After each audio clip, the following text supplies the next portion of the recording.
Ever wondered why traditional finance systems seem so complex and exclusive? They're filled with barriers making it tough for everyday people to participate. Intermediaries control the flow and transparency is often lacking.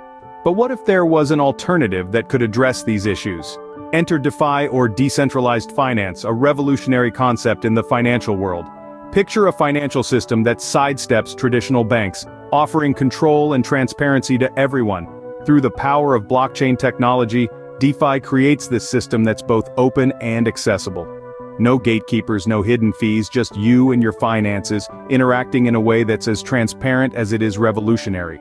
It's like a global financial marketplace right at your fingertips. So DeFi presents an intriguing possibility, doesn't it?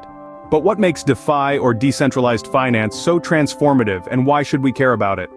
DeFi at its core is a radical reshaping of traditional finance. It takes the power from centralized institutions and hands it back to the people.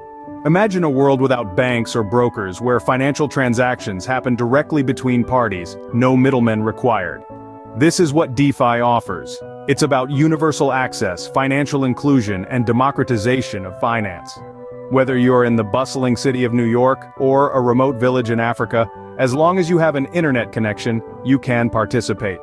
DeFi has the potential to disrupt and revolutionize the traditional financial systems as we know them. The real question is, are we ready to embrace this new financial revolution? The potential impact of DeFi could be monumental. Imagine a world where control over finance is democratized, where everyone with an internet connection has access to a global open financial system.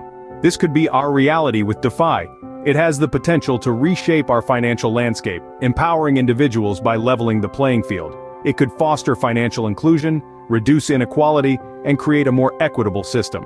So as we move forward, it's worth pondering. Could DeFi be the future of finance?